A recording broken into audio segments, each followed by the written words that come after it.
don't see him on the call. He's not here. Someone else will be here tonight. And I see somebody with their hand up there. Yeah, Larry. All right. Another Larry. To agenda does not have the Larry people, got whatever. called away. Larry had a family emergency. No, you're Larry. Patrick McGivney just had a family emergency that he had to go out of town for. And so Larry will be speaking in his place today. Yes. Okay, Larry, I'm gonna mute you again and we'll unmute you when it's time for you to speak. Thanks. Okay, thank you. Okay. Okay, I'm glad we have that straightened out. We did roll call, chairperson's announcements. Oh, I know there's a thing coming up, and it's on our link about the Oceana Dunes. It's a big coastal commission meeting.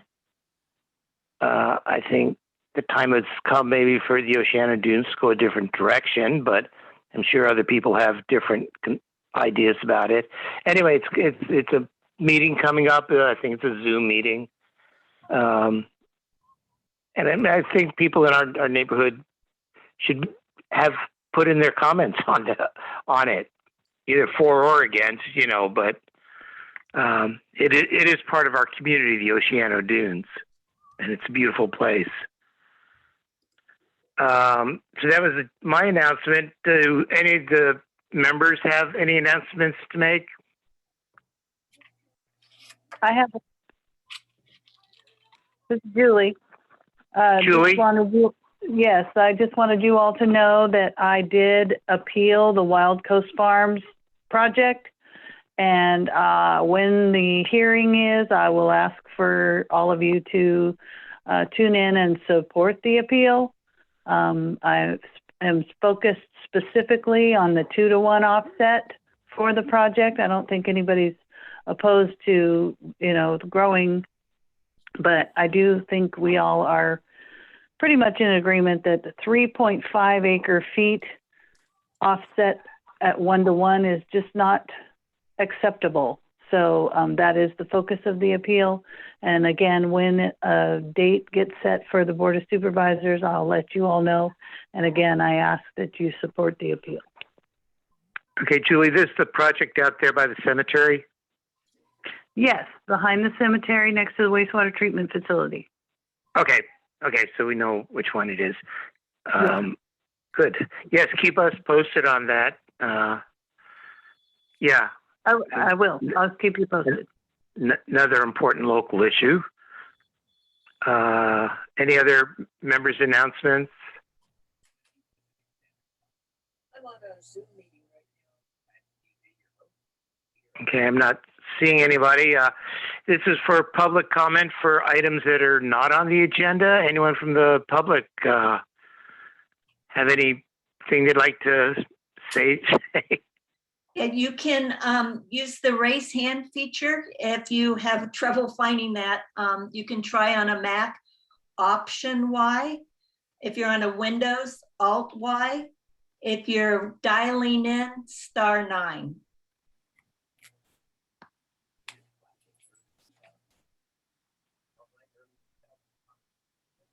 No, I'm not seeing anybody raising their hand. Lisa Denker has her hand. Down. Okay. Down. I guess Lisa, your hand's up.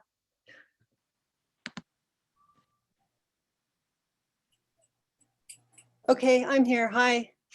Hi, Lisa. Hi, Lisa. Hi. Hi, you guys. I just wanted to bring up a local issue over on 3rd Street, just to bring it to people's attention, because I don't know if people are aware of it. It's actually been going on for a long time, and this recent version of it is pretty extreme though, and that's why I really wanted to speak out about it. Over on 3rd in the Back Bay, on the west side of 3rd, so it is properties that are undeveloped just north of Sweet Springs. And they're across from the residential neighborhood of 3rd Street. There's been a huge amount of clear cutting, and it's wetland habitat. And, you know, I got curious about it, and I did investigate it a little bit to talk to a few agencies. And the current Fish and Wildlife take on it was that the people who did the clear cutting got the approval of the property owners. Therefore, it's okay. A few years ago, when it was investigated, it was against the law to do anything in the bay. And this is where I'm going to leave it with you. I also talked to someone, not about this, but we ended up mentioning it in a separate conversation with Audubon with their conservator. And she immediately said, it's illegal. So I don't know what to do. Sometimes there's issues that fall between agencies and they get a little confused. But if you go over there, I'm just asking people, check it out for yourself. And, you know, I think it's nice to have views, but this is pretty extreme what's gone on. And there probably could have been a wonderful compromise of adding maybe some openings for views, but select and not cutting down the habitat. But that didn't happen. So anyways, I just wanted to bring that to everybody's attention. Thank you. Yeah, Lisa, I saw that, and I saw the dumpster there, and I saw the guy clearing it up and putting it in the dumpster, and I was suspecting, I guess my thoughts were wrong, that there were no permits on it. If you could send me an email regarding this, I'll start asking around. Great, thank you. I will. Okay, any other questions? Lindy, I see your hand going up. Yeah, excuse me, I had to answer the phone when you were taking members' comments, but you know, I just wanted to bring it up again that we have talked about trying to get the county to provide us with the monthly ministerial applications that they are taking in, and it's still frustrating that it's almost impossible to find. I can't do it online. I'm no genius, so I could just be me. But at the same time, I would like to know what kind of permits are being issued. I see activities going on, and again, they're considered ministerial, and so we don't get to see them. So I know Sue has been really asking too that we do that. I thought that we had written a letter. I would just like to continue pressuring the county a little bit to see how we can get access, easy access to seeing what kinds of permits they're taking in on a monthly basis, month to month. Okay. Yeah, thank you for that, Lindy. Lynette, don't we have a link on our web page to? No, we don't. We have, oh, sorry. Sue? Oh, okay.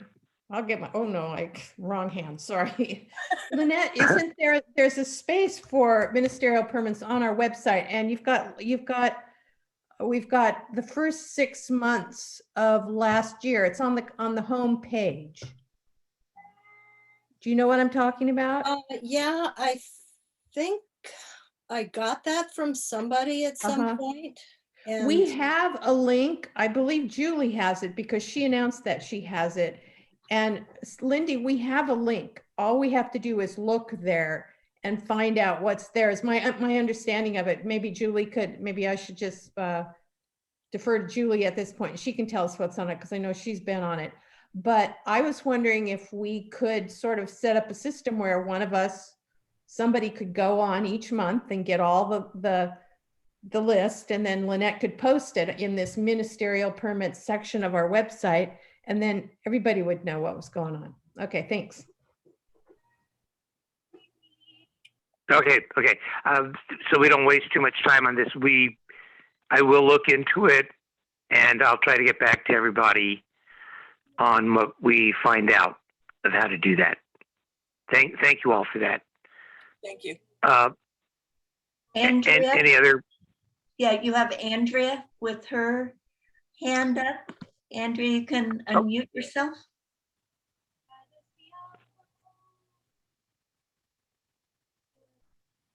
Andrea, to unmute, I mean, not, are you, I don't have your face, I just see your hand. If you are dialing in, to unmute yourself, it's *6. There we go.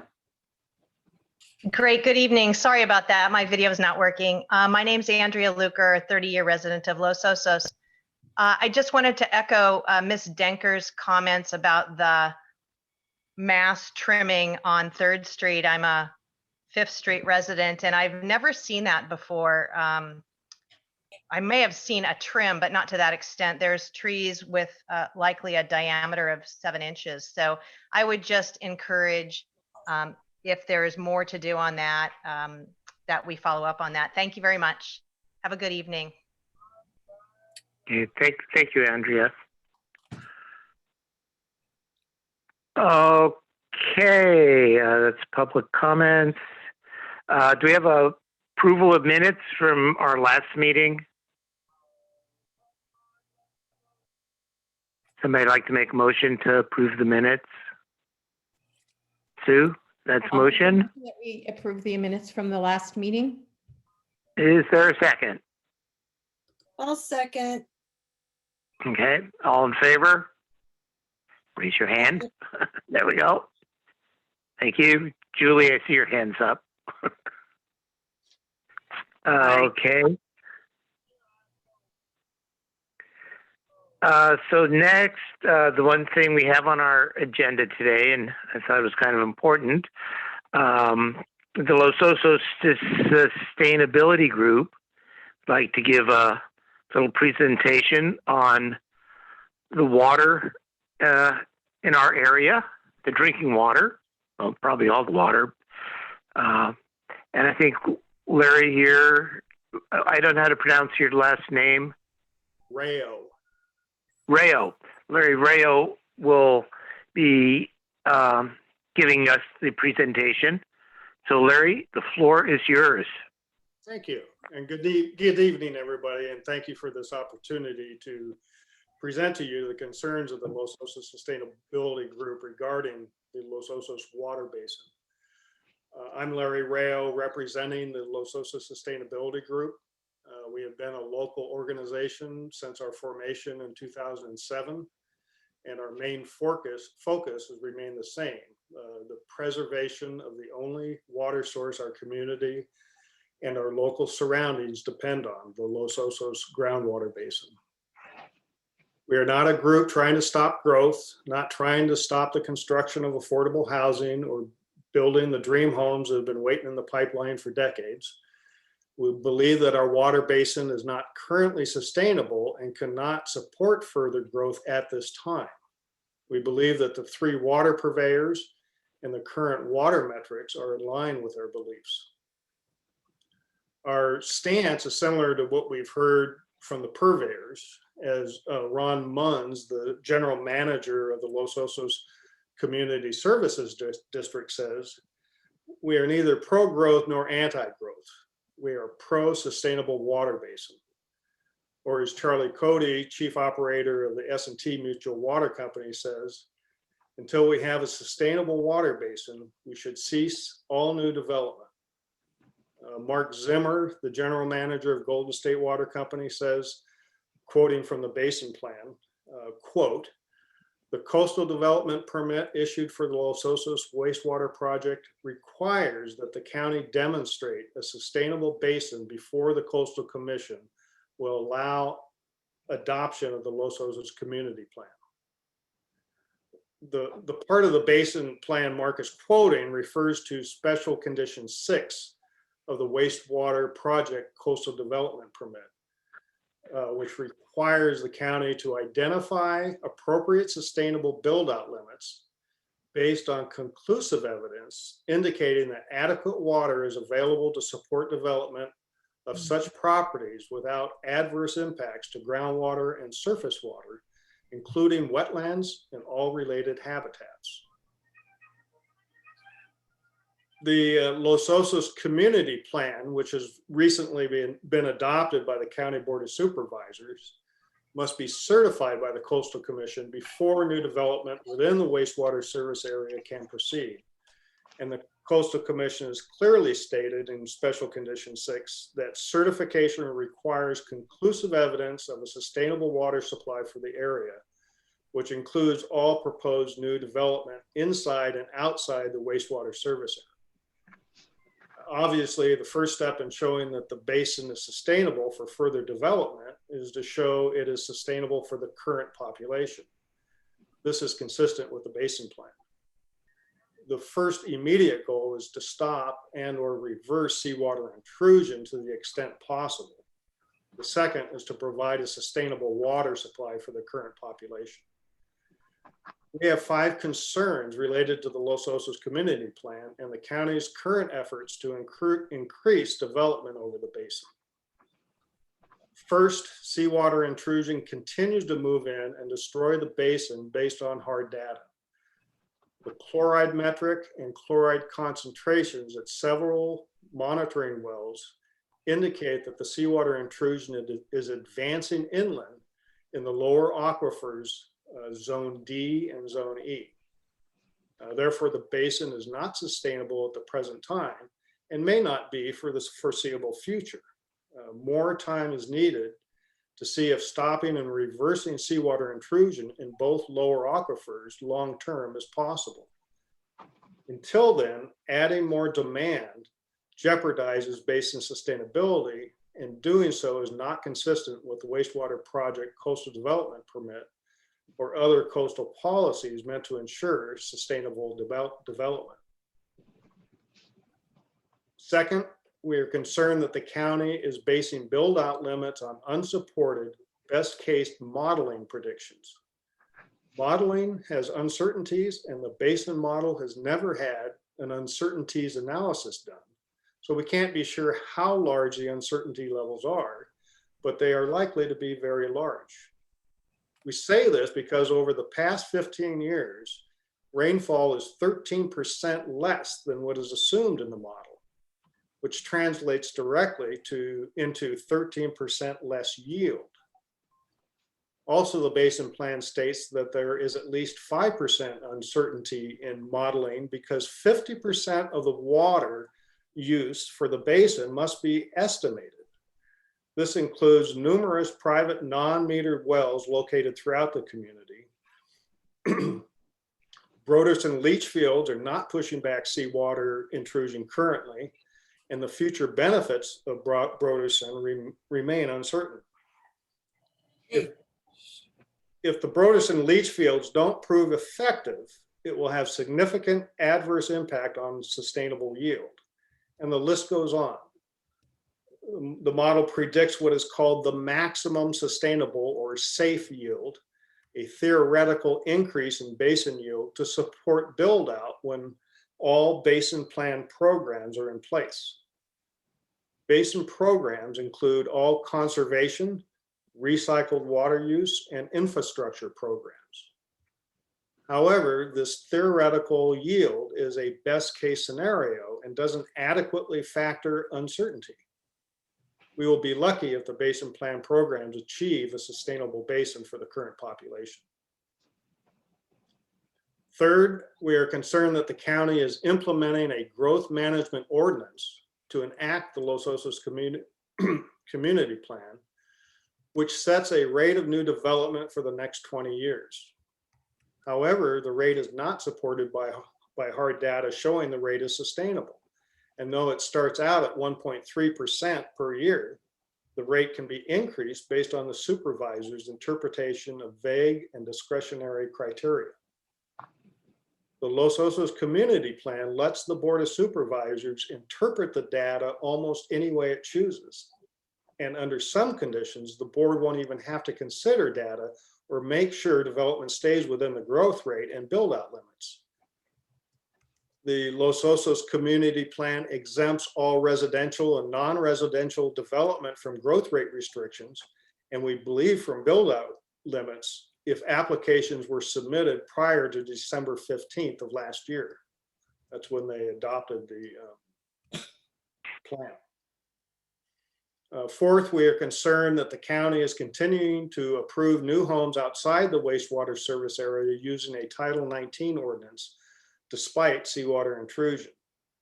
The county has done no follow-up studies to verify that Title 19 is saving water, and some of the formulas for crediting offsets are questionable. Many of the homes outside the wastewater service area are large homes on large lots and are likely to use much more water than the smaller homes that the offset formulas are based on.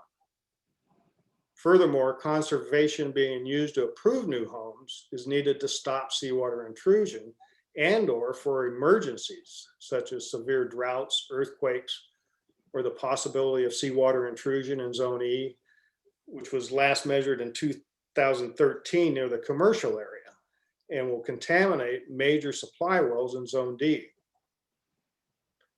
Fifth, we are concerned that the county is approving accessory dwelling units, or ADUs, currently inside and outside the sewer service area, and it plans to approve affordable housing without setting growth rate limits or apparently build-out limits.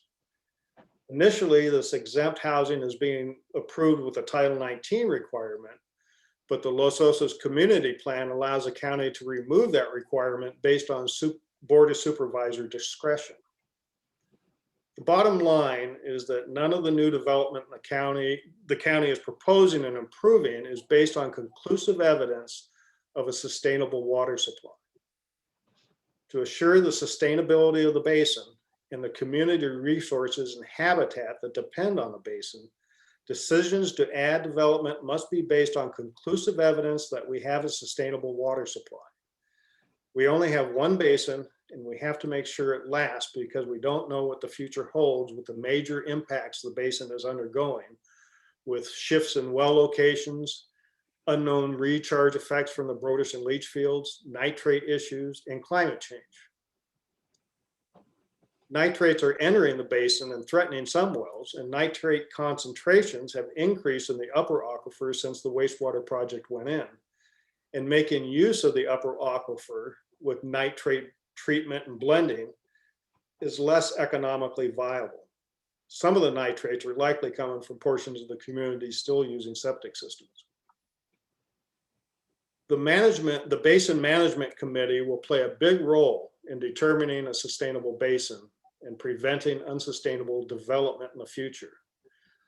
I'll talk a little bit about our concerns regarding basin management in the first 6 years of operation and what we will be asking the Basin Management Committee to do in the near future. Basically, we're concerned that the Basin Management Committee is not focusing enough on the first two immediate goals of the Basin Plan: stopping and reversing seawater intrusion and providing a sustainable water supply for the current population. We think one way this is shown is by over-reliance on the model for decision-making. The Basin Management Committee decided that the number of wells needed to support the current population could be reduced based on modeling. And the committee has not aggressively implemented all the programs possible to stop and reverse seawater intrusion and establish a sustainable basin for the current population. So we will be asking the Basin Management Committee to do the following. One, reaffirm a commitment to the first two immediate goals of the basin by maximizing mitigation programs short of imported water and desalination to achieve the immediate goals as soon as possible. Two, recognize seawater intrusion in the deep aquifer Zone E as a significant threat to the basin sustainability and devise and implement a plan to stop and reverse it. Three, set time-specific sustainability goals, objectives, and interim objectives for stopping and reversing seawater intrusion that are verified with conclusive physical evidence, hard data. 4, we will ask them not to issue will serve letters until sustainability objectives are reached. The objectives would be verified by maintaining minimum chloride levels and water levels at specific sets of wells that ensure basin sustainability long-term through droughts, climate change, and other impacts. We will also request the Basin Management Committee upgrades its monitoring system so that it can provide reliable and accurate data to conclusively show that all objectives are met. 6, we will request the committee, in cooperation with the county, develops and implements a funding mechanism that spreads the cost of all basin plan programs and all other projects and programs needed to establish a sustainable basin equitably among all users of the basin. This would include the cost of all basin plan programs, all related wastewater project costs, and all programs not yet implemented and or considered that may be needed short of imported water and desalination to achieve basin sustainability. For instance, injection wells may be needed to stop Zone E intrusion.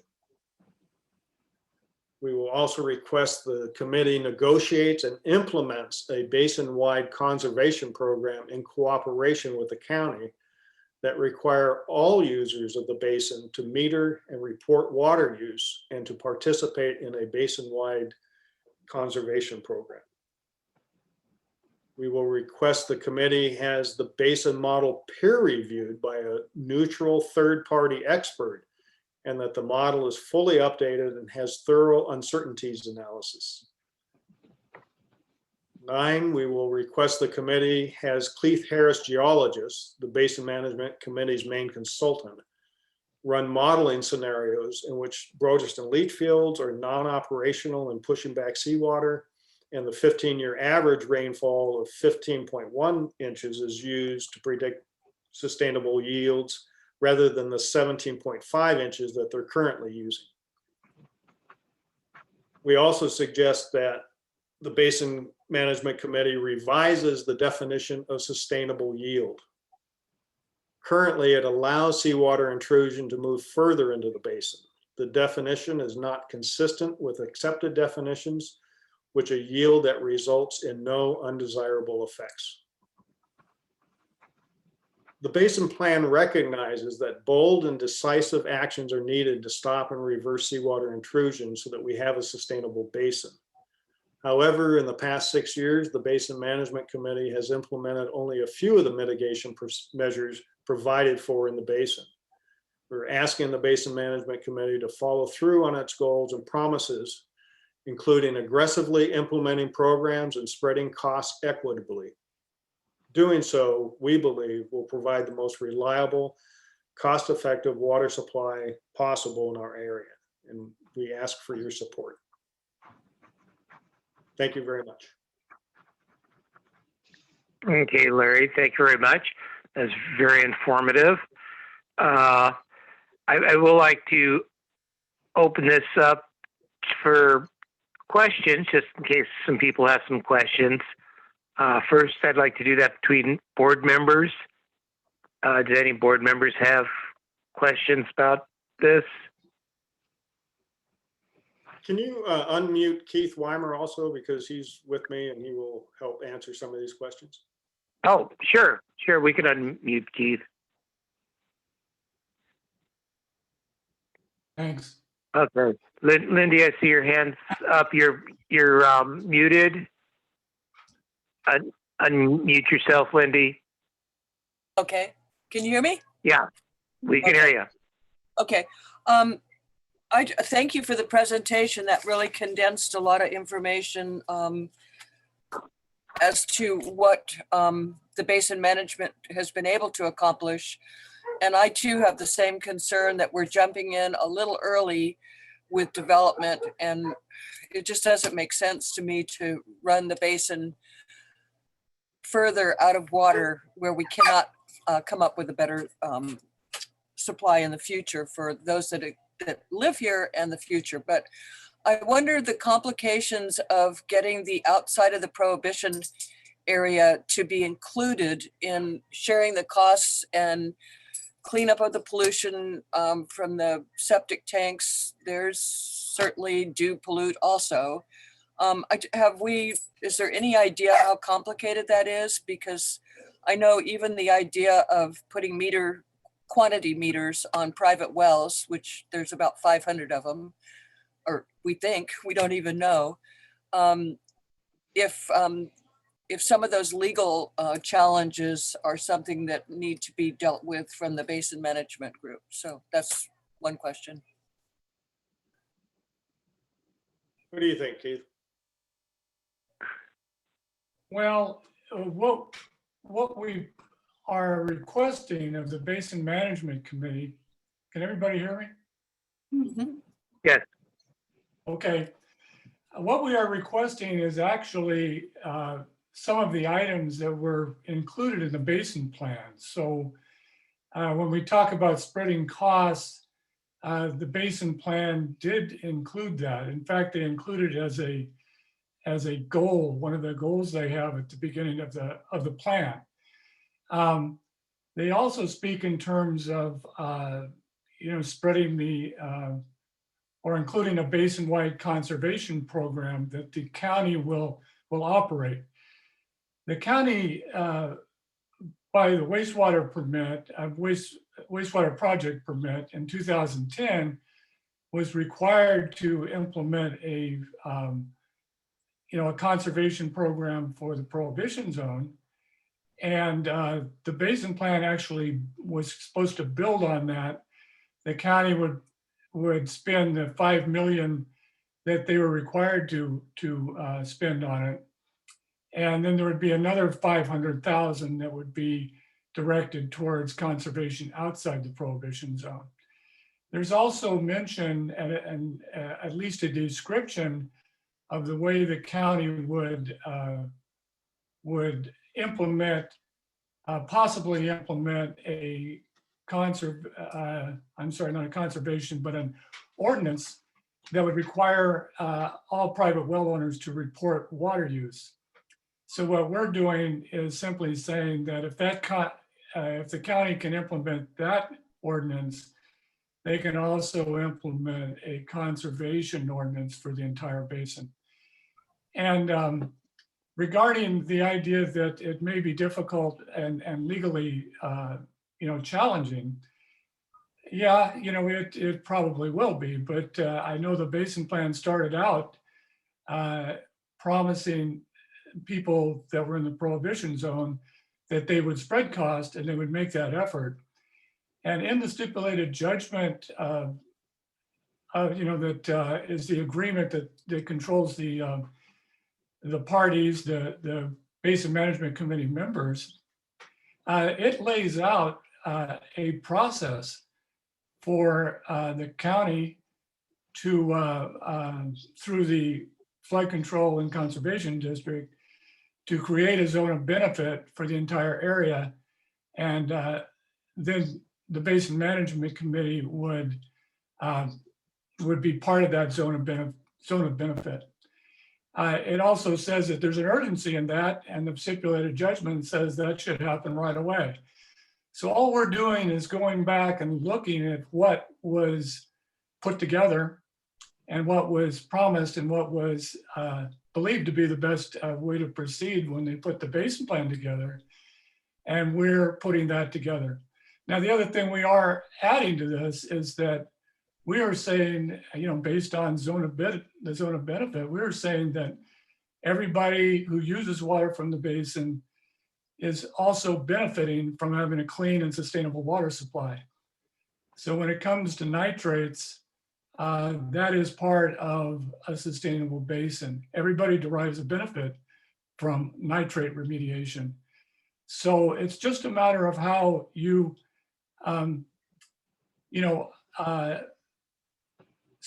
how you put the benefits into a 218 or whatever the mechanism is.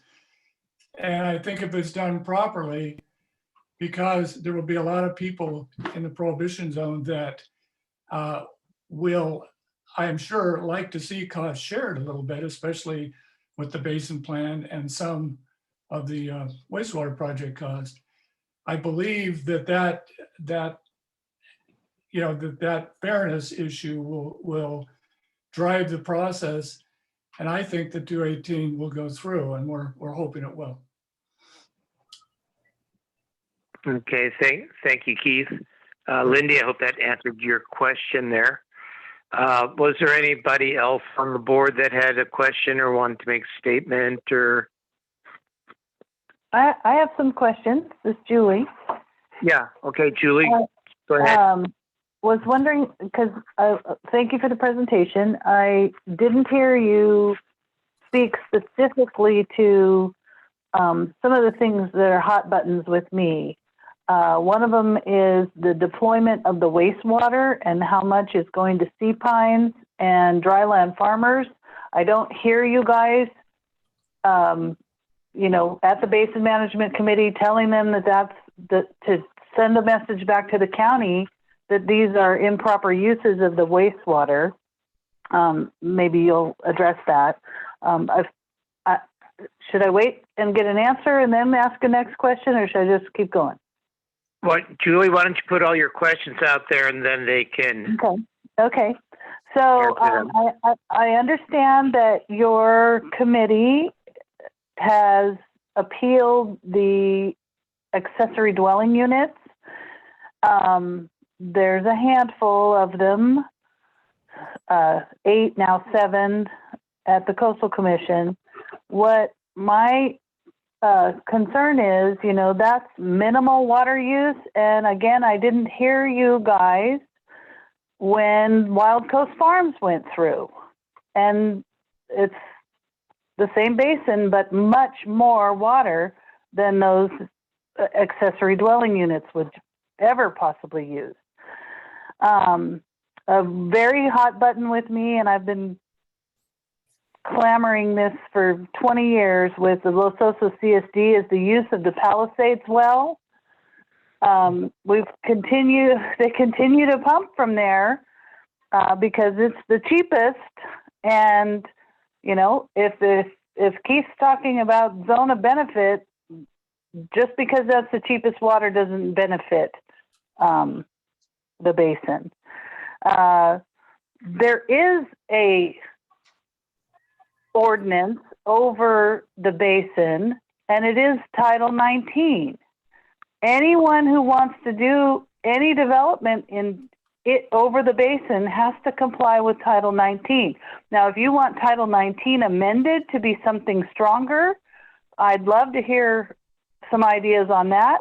But there is a mechanism already. Maybe we can expand it. And then the growth management ordinance, I just want to be realistic. Bruce is our supervisor, and he is not for a no growth Los Osos. Clearly, the board majority is not for a no growth Los Osos. So one of the comments that Jeff Edwards put into the Los Osos community plan was to have a small growth rate, starting very low and moving up as it, I don't know, on some interval that was measurable, similar to what you're talking about with the basin. So I think kind of like the vacation rental ordinance, we couldn't say no, but we could say something else, and that resonated with the board. So I don't think the thing to say to the Board of Supervisors is no growth, absolutely no. It's got to be something metered. So those are my thoughts and my questions. Thank you. Okay, Julie, thank you. And so there was a question on the first part there. Maybe you can answer that. Go ahead, Keith. Julie, I share your concern about the recycled water. I know that I've heard Jeff bring up that it's maybe not the best use at Sea Pines. We're going to be, I don't have a lot of information on exactly how it's being used there and what water it is offsetting. So we'll submit an information request to get that information and then make a judgment on that. If it, if it is offsetting some of the water from the wells they have, I believe they use the Howard wells, Howard Street wells. It may still be a good use because we are advocating for, for as much of the basin to be saved as possible. So even the coastal wells, we're looking at, trying to restore those if possible. Now, Wild Coast Farms, you may not have heard, but we did appeal that. So we did turn in something on that. And we shared your concern about water use. And we were also concerned that, and I don't know if all of you know, but when you start doing things on either side of the creek, fairly close to the creek, you could be affecting the potential for expansion wells. So that's infrastructure wells that are planned for the basin plan. And then of course you could be affecting habitat in the creek. So we also mentioned that. And then as far as the ordinance over the basin that you mentioned, Title 19, we have taken a position on that we're saying Title 19 should not be used until there's established with conclusive evidence of sustainable water supply for the current population. And the reason we say that is basically, I think there's about 3 major points that I can remember. One, for one thing, it doesn't assure a sustainable basin. I mean, just because homes are offsetting water doesn't mean necessarily that there's going to be a sustainable basin for that development. Secondly, Title 19, even a 2-to-1 offset, is only half as efficient as a program that is used by the current residents. In other words, if you offset twice your water, maybe you know this already, but if you offset twice your water and use half of it, you're still using half of what you offset. Whereas a resident right now, if they were offsetting water, they'd offset, all of that. So they would offset twice as much if you already live here. Then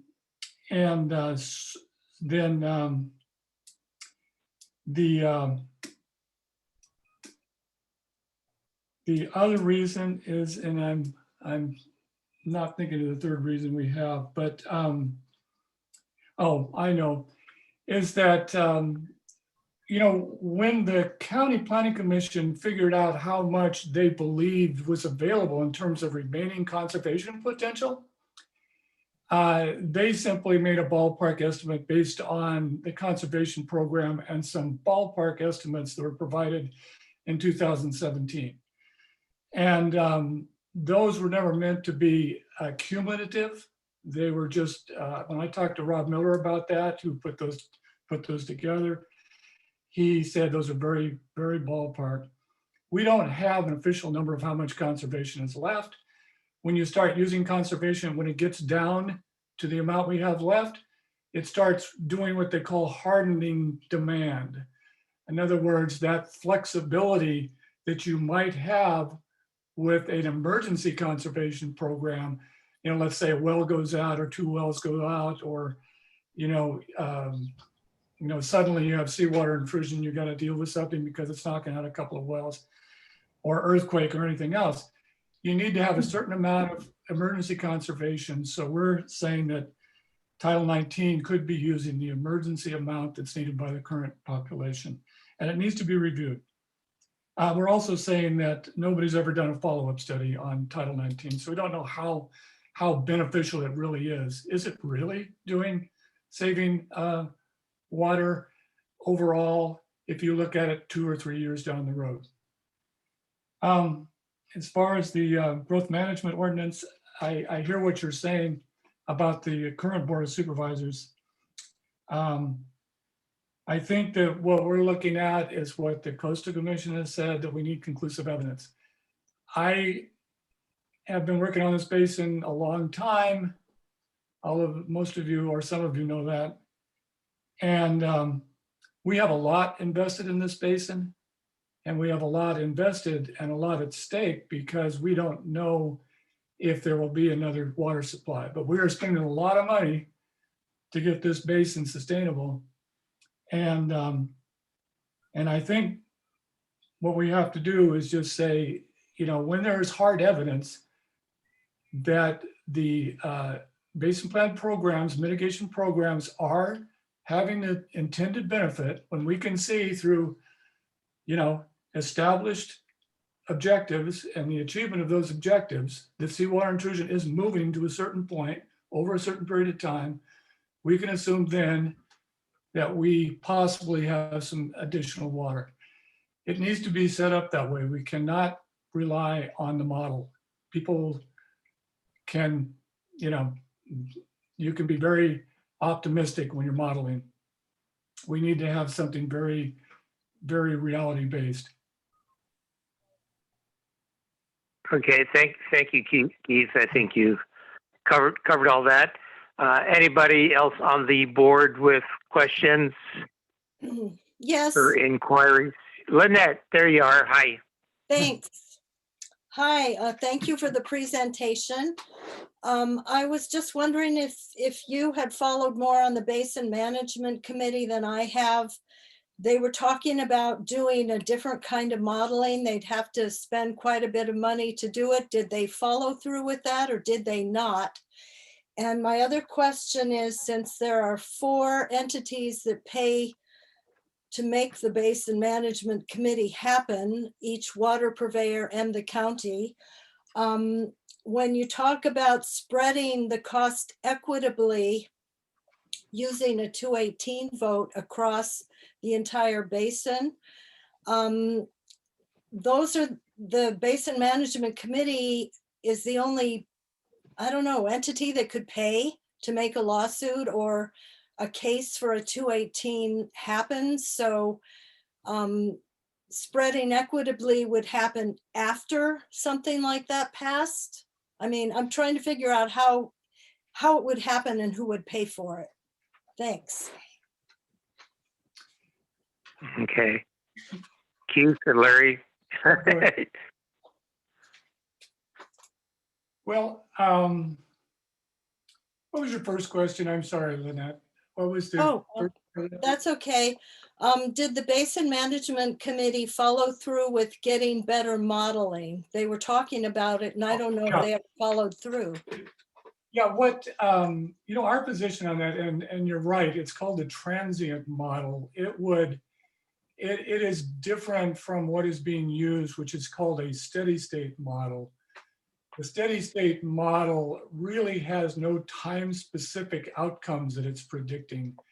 It simply says at some point the basin will be balanced under certain situations, under certain circumstances. So when it talks about Broderson and leach fields eventually pushing back seawater intrusion and that having an effect on the sustainable yield, it's not telling us when that's going to happen. It's just telling us that it will happen according to the model. We don't know if it will because the model has uncertainties. The uncertainties have never been analyzed in detail. And so we don't know. So that's one reason we're calling for a review of the model and an uncertainties analysis. As far as we know, they haven't changed the model. They're still using the same. Correct. Model. So that was your question. Right, and just one point on that too is we're not necessarily pushing for the transient model. I know Supervisor Gibson was interested in the transient model. His point is that let's use the steady state model for a long-term look, like for the duration of the LOCP, 20 years. But let's use the transient model for a shorter term look at what's going on from season to season. And what we're saying is that, some of these changes are so slow, we could probably use the steady state model, but what needs to happen is we need to model different scenarios. So we understand what the range of scenarios would be. For instance, they are estimating right now, and what's plugged into the model is 17.5 inches for rain. Well, for the last 15 years, which is a pretty good time span, it's been 15.14, 13% less. That directly translates into less yield. There's a lot of other, I mean, there's other things based on current data that could be looked at. And one of them, we say, hey, let's just model Burris and Leachfield is not working. Let's see where the seawater intrusion line would end up according to the model, and let's see where what the sustainable yield or the yield metric target would have to be. As far as spreading the cost, I ought to refer you to the stipulated judgment. It's available on the county website. And it does talk about, like I said, the conservation and I think it's flood control and conservation district or vice versa. And it talks about creating a zone of benefit, and what it would be is and I think the Basin Management Committee is now talking about going back and looking at this. They started to look at this early on, but a JPA or a joint powers agreement that would then be a vehicle or a separate authority that would then administer this basin-wide program and would be able to conduct, with the help of the Conservation Flood Control District, this 218. And Rob Miller would be the person that we need to ask to see how that all gets put together. Okay, thanks, Ken. Keith, Lynette, that answered your questions? I think for now, thank you. Yeah, Sure. okay. Okay. Lindy? If it's okay to ask another question or a clarification, as Lynette was talking and we were talking about the whole basin contributing to the costs. Currently, the count, as I understand it, everybody outside the prohibition zone pays $0 towards the conservation and the basin plan, correct? So the county is covering those costs with their percentage that they pay in. So it sort of sounds like basically the county is using our tax dollars to not charge any of those costs that they cost the basin management group. Lindy, a question, please. A question not to. Well, that is my question. Is that the way it's set up with the county does they're the fourth purveyor, and yet nobody in our basin outside of the prohibition zone is contributing? That's my just a clarification, but That would either be a yes or no answer. Keith? It's just a little, it won't be long, but it's just a little longer than Okay. that. The people within the prohibition zone pay for all the sewer costs. They pay for their share. They pay for basin plan costs through rates and charges. Water rates and charges. That's the way it's been paid so far. There's some grant funding that's going on. And then there are other people that pay for some of the basin plan costs, and that's the people outside of the prohibition zone who are within a purveyor district. So let's say Cabrillo Estates would be in Golden State Water District. They would be paying their part of the basin cost at this point. The people that haven't paid any of either the sewer or the basin plan costs are private well owners that don't have a public utility hookup. And as far as where the counties, what money they're using for their part, their role they're playing in the basin plan, I'm not sure, but that would be an interesting question. The other ones, the other purveyors, the other parties to the basin plan, the three purveyors, as far as I know, if it's not grant money, it's being funded through rates and charges. That's what I thought. Thank you. Thank you. Okay, any other questions from members of the committee? Okay, I'm going to open this up to the public. And I see Jeff Edwards has his hand up. Jeff, just want to try to keep it down to a minimum time so we're not here all night, please. Mr. Chairman, I was just thinking of about 10 minutes. Okay.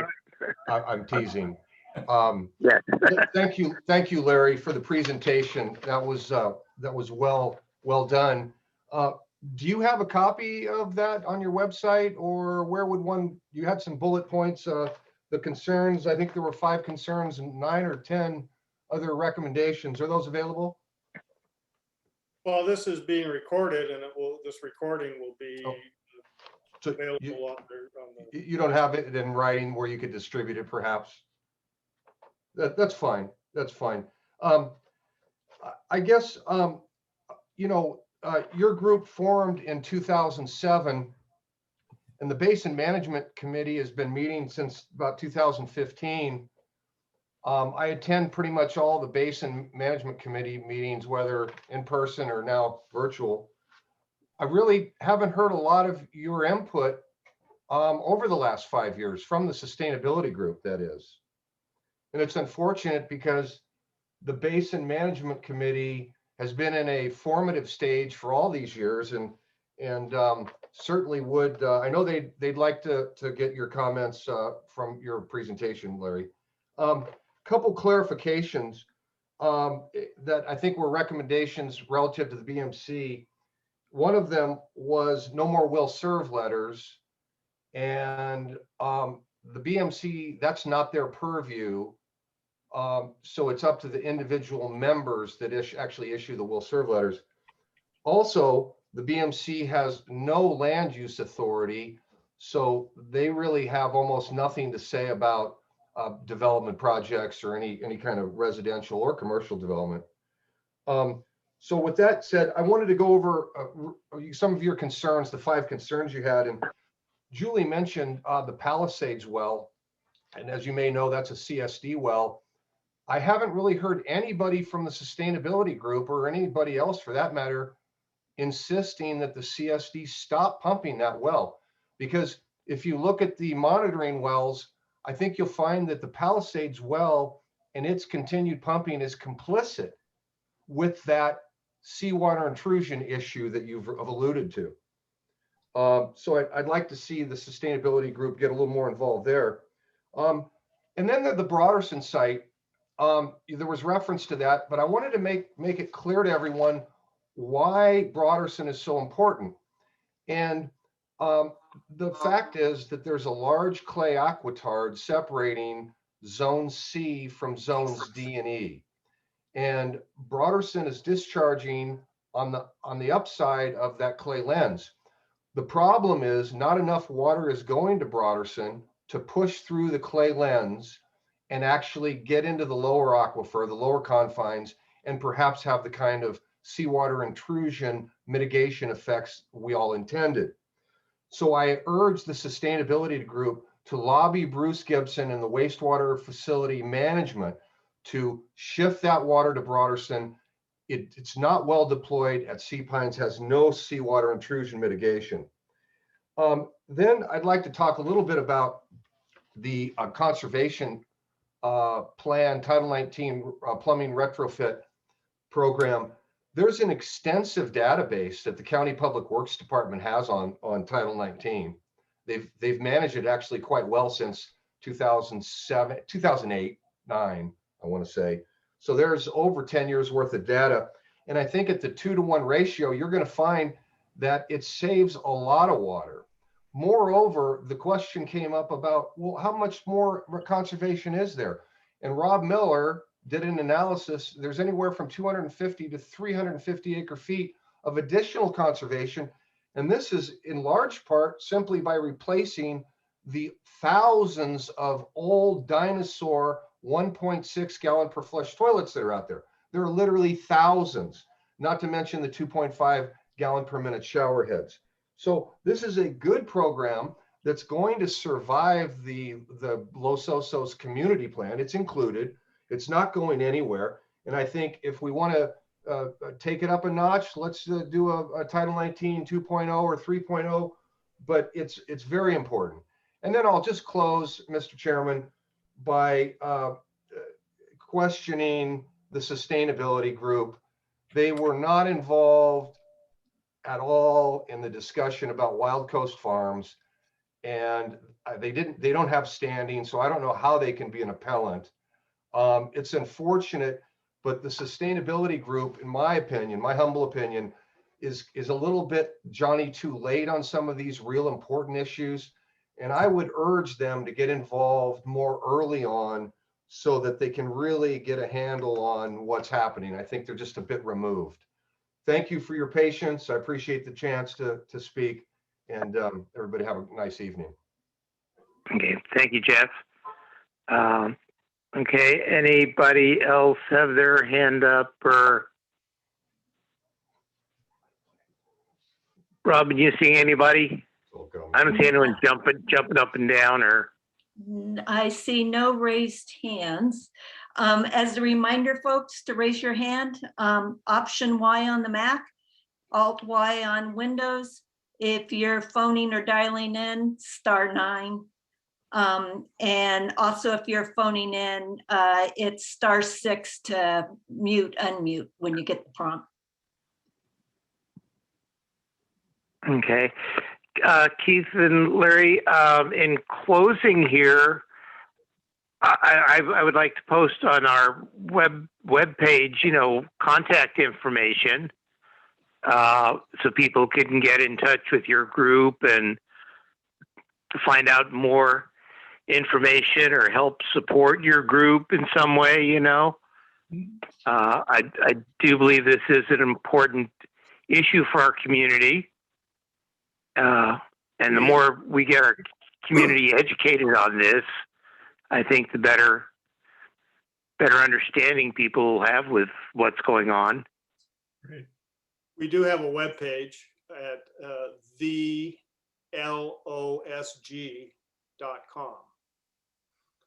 So THELOSG.com.